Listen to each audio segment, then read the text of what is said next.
শ্রোতা আসসালামু আলাইকুম এবং অফুরন্ত শুভকামনা সবার জন্যে। প্রায় 1400 বছর আগের কথা, 634 থেকে 644 সাল, এই 10 বছর ইসলামের দ্বিতীয় খলিফা হজরত ওমর রাদিয়াল্লাহু আনহু, তখন তার খেলাফত চলছিল। প্রায় 1400 বছর আগের কথা। তখন তিনি একদিন মসজিদে খুতবা দিতে দাঁড়িয়েছিলেন, হজরত ওমর বিন খাত্তাব। তখন মুসল্লিদের একজন বললেন যে আপনার খুতবা শুনব না। তো তিনি বিস্মিত হয়ে কারণ জানতে চাইলেন, কেন শুনবেন না? তখন সেই মুসল্লি দাবি করলেন যে সম্প্রতি আমরা সবাই কাপড় পেয়েছি সরকারি কোষাগার থেকে, বাইতুল মাল থেকে, জামা বানাবার কাপড়।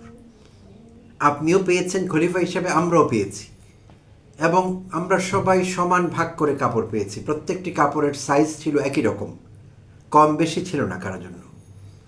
তো সেই কাপড় দিয়ে আমরা ভালোভাবে জামা বানাতে পারলাম না, আমাদের জামা শর্ট হয়ে গেল, ছোট হয়ে গেল, বা যারা বেশি লম্বা কারো কারো জামা হলোই না। তো আপনি কি করে এত বড় লম্বা জামা বানালেন? আপনি নিশ্চয়ই ক্ষমতার অপব্যবহার করেছেন, তাই আপনার দেয়া খুতবা শুনব না, আপনার আনুগত্য প্রদর্শন করব না। তো ওমর রাদিয়াল্লাহু আনহু নিজে উত্তর দেননি, তিনি তার ছেলের দিকে ইঙ্গিত করলেন, আবদুল্লাহ ইবনে ওমরের দিকে, যে তুমি আমার হয়ে উত্তরটি দিয়ে দাও এই মুসল্লিকে। তো ওমরের ছেলে আবদুল্লাহ ইবনে ওমর উত্তর দিলেন যে কাপড় আমরা সবাই একই মাপে পেয়েছি, সেটি ঠিক আছে। আর আমার বাবার সেই কাপড়ে, যেহেতু আমার বাবা একটু লম্বা, তার জামা হচ্ছিল না, হতোও না। তো আমি জামা বানাইনি, আমার কাপড়টিও আমার বাবাকে দিয়ে দিয়েছি। তো দুটো কাপড় একসঙ্গে করে বাবা জামা বানিয়েছেন, তাই তার জামাটি একটু লম্বাও হয়েছে আর তার হয়ে গেছে, তাকে ফিট করেছে। তো এই ব্যাখ্যা পেয়ে মুসল্লি কনভিন্সড হলেন এবং তিনি উমরের দেয়া খুতবা শুনলেন এবং তার ইমামতিতে নামাজও পড়লেন।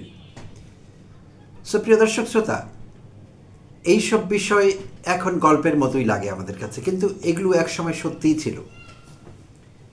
আর সেই রাজনীতি করবার কথাই বলছে আমাদের জামায়াত ইসলামী। জামায়াত ইসলামী যারা করেন তারা সবাই ধর্মপ্রাণ মুসলমান, তারা ইসলামী শাসন চান, সৎ শাসন, সৎ শাসকের সৎ শাসন।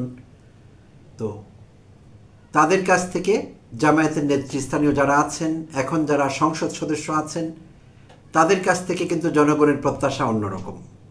সরকার দলীয় এমপিরা, সরকার দলীয় নেতারা, আমি বিএনপি দলীয়দের কথা বলছি, তারা অনেক জায়গায় অনেক রকমের অনিয়ম করছেন।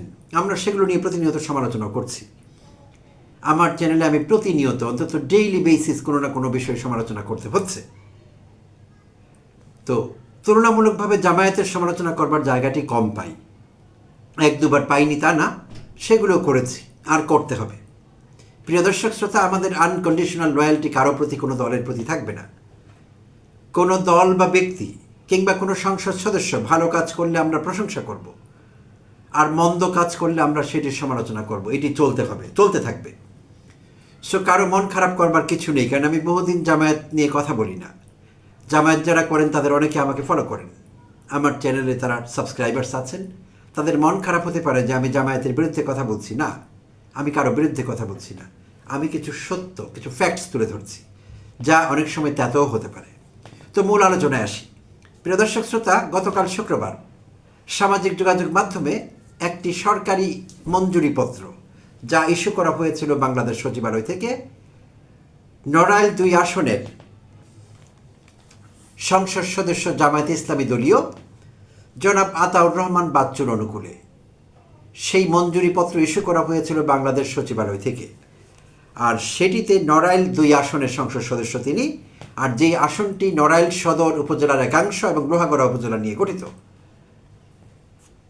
তো সেখানে যে মঞ্জুরিপত্রের কথা বললাম, সেই মঞ্জুরিপত্রটি হলো সরকারি একটি ঐচ্ছিক অনুদান সম্পর্কে, এবং সেখানে বলা ছিল যে স্বীয় কর্তৃত্বে বন্টনের লক্ষ্যে, অর্থাৎ সংসদ সদস্যগণ নিজ নিজ নির্বাচনী এলাকায় স্বীয় কর্তৃত্বে বন্টন করতে পারবেন সরকারি অনুদানের একটি নির্দিষ্ট টাকা, যেটির অঙ্ক হলো এখানে খুব বড় না, 1,83,500 টাকা।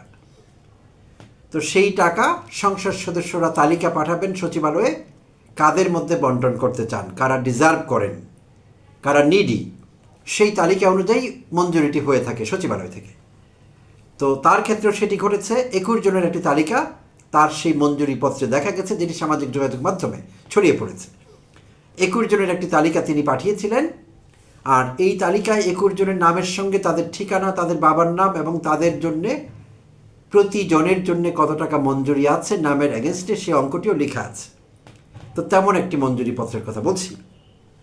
তো মজার ব্যাপার হলো, কেন এটি সামাজিক যোগাযোগ মাধ্যম ফেসবুকে ছড়িয়ে পড়লো, কি আছে সেখানে? তো এই 21 জনের তালিকা যারা মঞ্জুরি পাবেন বলে আমরা জানি, সেই তালিকায় 21 জনের মধ্যে 1 এবং 8 নম্বরে একটি নাম এসেছে, যেই নামটি সংসদ সদস্যের মেয়ের। ফাইজা নামটি দুবার এসেছে, 1 নম্বরে এবং 8 নম্বরে। এবং ফাইজা নামের বিপরীতে বাবার নাম লেখা হয়েছে মোহাম্মদ বাচ্চু প্রথমে, আর পরে লেখা হয়েছে মোহাম্মদ আতাউর। প্রিয় দর্শক শ্রোতা, এই সংসদ সদস্যের নাম মোহাম্মদ আতাউর রহমান বাচ্চু, অর্থাৎ তার নামটি ব্রেকডাউন করে তার মেয়ের নাম, একজনই মেয়ে ফাইজা, দুবার তার নামটি ঢুকানো হয়েছে 1 এবং 8 নম্বরে। সেখানে সংসদ সদস্যের নামটি ব্রেকডাউন করে দুবারে ভেঙে লেখা হয়েছে। তো এইটি এলাকাবাসী ধরতে পেরেছেন, তার নির্বাচনী এলাকার লোকেরা, এবং সেই নিয়ে সামাজিক যোগাযোগ মাধ্যমে তোলপাড়। তো ব্যাপক সমালোচনার মুখে তিনি গণমাধ্যমের সঙ্গে নিজে থেকে কথা বলেছেন। তো গতকাল তিনি নড়াইলে জেলা পরিষদে দাঁড়িয়ে কথা বলেছিলেন প্রথম আলোর প্রতিবেদকের সঙ্গে। তো দেখি কী কথা হয়েছে তার সেই সাংবাদিকের সঙ্গে। শনিবার দুপুর নড়াইল জেলা পরিষদে দাঁড়িয়ে ফেসবুকে ভাইরাল হওয়া তালিকাটি সঠিক বলে প্রথম আলোকে নিজেই নিশ্চিত করেছেন সংসদ সদস্য আতাউর রহমান। তিনি বলেছেন, হ্যাঁ, সামাজিক যোগাযোগ মাধ্যমে যে তালিকা ছড়িয়ে পড়েছে সেটি সঠিক। তার দাবি, তালিকাটির কাজ করেছেন তার ব্যক্তিগত সচিব PS, প্রাইভেট সেক্রেটারি। সংসদ সদস্য বলেন, আমি তখন নড়াইলে ছিলাম না। আমার PS একদিন বলল যে এ বিষয়ে তালিকা দিতে হবে।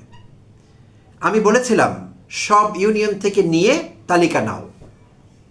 সে বলল অফিস থেকে বলেছে একটা তালিকা যে কোনোভাবে দিয়ে কয়টা নাম দিয়ে তোমরা এই বরাদ্দ নিয়ে যাও, পরে সেটা MP সাহেব যেভাবে চাইবেন ওভাবে বিতরণ করতে পারবেন। তখন আমার স্বাক্ষরিত প্যাড ঢাকায় তার কাছে ছিল, PS এর কাছে। আমি তাকে বলেছিলাম, প্যাডে তুমি একটা তালিকা রেডি করে জমা দিয়ে দাও তোমার চেনা জানাদের দিয়ে। সেই চেনা জানা জায়গাগুলোর আমার পরিবার বা এলাকার লোক বেশি ধরে ফেলেছে আর কি, সেটা ধরে সে তালিকা দিয়েছে। তালিকা অনুকূলে টাকা আসার খবরও জানতেন না বলে দাবি করেন সংসদ সদস্য আতাউর রহমান। তিনি বলেন, টাকাটাও যে আসছে আমি জানি না। গতকাল শুক্রবার ফেসবুকে আসার পর আমি ইউএনওকে বললাম, টাকা কি আসছে? ইউএনও বললেন, হ্যাঁ স্যার, টাকা তো আসছে। আমি বললাম, আমাকে জানান নাই তো, তালিকা তো ওখানে যেটা দেওয়া আছে আমি তো সেটা দিতে পারবো না, আমার তো টাকা দিতে হবে ভিন্নভাবে। আমি তো এমন না যে আমার সন্তানের নাম দিয়ে 10,000 টাকার নীতি হবে। এটা এভাবে ফেসবুকে কেউ কেউ চালায় দেছে। আমার তালিকাটি প্রকৃতপক্ষে যাদের দিতে চান, আজকে আমি ইউএনও সাহেবদেরকে আমি দিয়ে দিব, এই তালিকা অনুযায়ী তারা এটা বিতরণ করবেন। এই বিষয়ে নড়াইল সদর উপজেলা নির্বাহী কর্মকর্তা TM রাসিন কবির জানান, MP ডিউ লেটার অনুযায়ী দেওয়া তালিকা থাকা নামে এই অনুদান সচিবালয় থেকে অনুমোদিত হয়ে আসে। নীতিমালা অনুযায়ী সচিবালয় থেকে যাদের নামে বরাদ্দ হয়ে এসেছে তাদেরই দিতে হবে, এর বাইরে দেওয়ার কোনো সুযোগ নেই। এর মধ্যে যদি কেউ না আসেন তার টাকা ফেরত যাবে, কিন্তু এখান থেকে নতুন তালিকায় দেওয়ার সুযোগ নেই। যদি তালিকা সংশোধন করতে হয় তাহলে সচিবালয় থেকে করে আনতে হবে। প্রিয় দর্শক শ্রোতা, তার বক্তব্যে একটি শুভঙ্করের ফাঁকি আছে, সেই ফাঁকিটি কিন্তু আমরা ধরে ফেলেছি। তার বক্তব্য আগাগোড়াই এলোমেলো, অগোছালো এবং এটি নন স্ট্রাকচার্ড, কোনো স্ট্রাকচারে পড়ে না। তিনি বলেছেন তাকে নাকি সচিবালয় থেকে বলা হয়েছে যেনতেনভাবে একটি তালিকা করে পাঠিয়ে দেন। This is quite nonsense. সচিবালয় থেকে এমন কথা বলতেই পারে না। সরকারি অনুদানের টাকা যেনতেনভাবে একটি তালিকা করে পাঠিয়ে দেন, অ্যাবসলিউটলি রাবিশ, হতে পারে না, এটি আনএক্সেপ্টেবল। এই বক্তব্য তোপের মুখে পড়ে তাৎক্ষণিকভাবে উপস্থিত বুদ্ধিমত্তা ইউজ করে প্রেজেন্স অফ মাইন্ড থেকে তিনি এই বক্তব্য দিয়েছেন, পরিষ্কার বিষয়টি, এবং তার জ্ঞাতসারে এটি হয়েছে এ কথা বলবার কোনো অবকাশই থাকে না। তার কথায় তিনি ধরা পড়েছেন। তিনি বলেছেন তিনি ইউএনওকে বলে দিবেন তিনি যে তালিকা দিয়েছেন সেটি দিয়ে দেয়া যাবে না, আরেকটি তালিকা দেয়া হচ্ছে, সেই তালিকা অনুযায়ী দিতে হবে। সব বাজে কথা, অ্যাবসলিউটলি রাবিশ, একদম একটি কথাও ঠিক নেই। তার জ্ঞাতসারে এটি হয়েছে। হ্যাঁ, তিনি তালিকা তৈরি করেননি, তার পিএইচডি করবার কথা। আর তার মেয়ের নাম দুবার কি করে আসলো? একবারও তো আসবার কথা না, দুবার কি করে আসলো? আর তার পিএসের কি জানা নেই যে এটি করলে এটি নিয়ে ঝামেলা হতে পারে? তো নিজ দায়িত্বে পিএস এমন একটি ফল্টি তালিকা করবেন আমরা বিশ্বাস করি না, প্রিয় দর্শক শ্রোতা। এখানে ঝামেলা হয়েছে, আর এই ঝামেলা আমি মনে করি সরকার এই বিষয়ে তদন্ত করবে না, কারণ টাকাটি এখনো ডিসবার্সমেন্ট হয়নি। তো তিনি হয়তো হয় টাকা হোল্ড করে দেবেন, ডিসবার্স করবেন না, কারণ তালিকার বাইরে যাবার সুযোগ নেই। আর তালিকা অনুযায়ী টাকা ডিসবার্স করলে তার মেয়ে দুবার পাচ্ছে, এটি নিয়ে কথা চলতেই থাকবে। সো তিনি এখন যেটি করতে পারেন, সচিবালয়ে টাকা ফেরত পাঠাতে পারেন, একটি তালিকা পুনর্গঠন করতে পারেন নতুনভাবে, তার মেয়েদের নাম বাদ দিয়ে, মেয়ের নাম বাদ দিয়ে, আবার অনুমোদিত হয়ে আসলে সেটির বিধান আছে কিনা আমরা জানি না। আচ্ছা, আরেকটি বিষয়ে কথা বলতে হচ্ছে, কারণ আগাগোড়াই যে তিনি ঝামেলায় আছেন সেটি পরিষ্কার করছি। তার যে নির্বাচনী এলাকা নড়াইল সদর, মজার ব্যাপার হলো তার নড়াইল সদর থেকে 10 জনের তালিকা দেবার কথা, আর লোহাগড়া থেকে 11 জনের, 21 জনের তালিকার মধ্যে। তো নড়াইল সদর থেকে 10 জনের মধ্যে 9 জনের নামই তিনি দিয়েছেন তার নিজ ইউনিয়নের হবখালী ইউনিয়ন পরিষদ থেকে। 10 জনের মধ্যে 9 জনের নামই এসেছে তার নিজ ইউনিয়ন পরিষদ থেকে। তাহলে বাকি ইউনিয়ন পরিষদের লোকেরা কোথায় গেলেন? তাদেরও তো সরকারি অনুদান পাবার অধিকার আছে, সেখানেও তো নিডি মানুষ আছেন, তারা কোথায় গেলেন? এখানে একটি রাজনীতি হয়েছে, অর্থাৎ সংসদ সদস্য হিসেবে তিনি তার নিজের ইউনিয়নের লোকদের খেয়াল রাখছেন, একথা প্রমাণ করবার জন্যে তিনি এটি করেছেন। জ্ঞাতসারে করেছেন, তার জ্ঞাতসারে হয়েছে, জেনে বুঝে করেছেন। আচ্ছা, এরপর লোহাগড়া উপজেলার যে 11 জনের নামের তালিকা হবার কথা, সেই 11 জনের মধ্যে ইন্টারেস্টিংলি তার শ্বশুর বাড়ি হলো লাখুজিয়া বাড়ি। সেই লাখুজিয়া বাড়ি এলাকায় 11 জনের মধ্যে 9 জনের নাম তার শ্বশুরবাড়ি এলাকার লোকদের মধ্য থেকে নেওয়া হয়েছে। এই বিষয়গুলোকে কি আমরা কাকতালীয় বলতে পারি? না, কাকতালীয় ব্যাপার কিন্তু এরকম হয় না, এতটা অকাট্য, এতটা সুস্পষ্ট, এতটা ক্যালকুলেটেড মোটেই এটি কাকতালীয় না। এগুলো একেবারে জেনে বুঝে পরিকল্পনা করে করা হয়েছে, এবং এখানে অনিয়ম হয়েছে, সুস্পষ্টভাবে অনিয়ম হয়েছে, যা আমরা জামায়াতে ইসলামের কোনো সংসদ সদস্যের কাছ থেকে আশা করিনি, আশা করতে পারি না। তো এখানে আমি মনে করি সরকারিভাবে এটি হয়তো তদন্ত হবে না, কিন্তু দলীয়ভাবে জামায়াতে ইসলামের উচিত হবে দলীয় তদন্ত কমিটি গঠন করে বিষয়টি যাচাই বাছাই করে দেখা এখানে কোনো অনিয়ম হয়েছে কিনা, হয়ে থাকলে কিভাবে হয়েছে, এই সংসদ সদস্য অনিয়মের সঙ্গে জড়িত কিনা, হলে তাকে জবাবদিহিতার আওতায় আনতে হবে। এবং শুধু এটি না, পাবলিকলি তাকে অ্যাপোলোজাইজ করতে হবে তার এই অপকর্মের জন্য। নিঃসন্দেহে তিনি অপকর্ম করবার চেষ্টা করেছেন, অপকর্মটি পুরোপুরি এখনও সংগঠিত হয়নি, বাট চেষ্টার তিনি ত্রুটি করেননি। এই বিষয়ে সুস্পষ্ট একটি ব্যাখ্যা জামায়াতে ইসলাম দলীয়ভাবে দেবে এবং সংসদে ব্যাখ্যা দেবে বলে আমি মনে করছি। জবাবদিহিতার বাইরে কেউ থাকবে না, বিএনপি থাকবে না, এনসিপি থাকবে না, জামায়াতে ইসলামী থাকবে না, কেউ থাকবে না। কেউ অনিয়ম করলে, অপকর্ম করলে আমরা কথা বলবো, কথা আমাদের জারি থাকবে, কারো প্রতি আমাদের অন্ধ আনুগত্য থাকবে না, থাকতে পারে না। প্রিয় দর্শক শ্রোতা, এইটি আমাদের মাথায় রাখতে হবে। এই নতুন বাংলাদেশ আমরা কথায় কথায় বলছি, নতুন বাংলাদেশ প্রত্যাশা করছি, এখানে আমাদের কোনো ফেভারিট থাকবে না, কেউ, নো ফেভারিটিজম, প্রিয় তোষণের কোনো ব্যবস্থা থাকতে পারবে না। কেউ ভালো কাজ করলে সেটির প্রশংসা করব, তারেক রহমান কোনো ভালো কাজ করলে সেইটির প্রশংসা করব।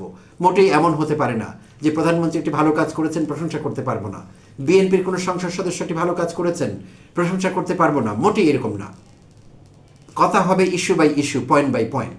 ভালো কাজ করলে প্রশংসা করব, মন্দ কাজ করলে তুলোধুনো করব, সমালোচনা করব, ধ্বজা উড়াবো, যা প্রয়োজন সেটি করব। প্রিয় দর্শক শ্রোতা, অনেক অনেক ধন্যবাদ জানবেন সঙ্গে থাকবার জন্য। আবারও কথা হবে অন্য কোনো এপিসোডে।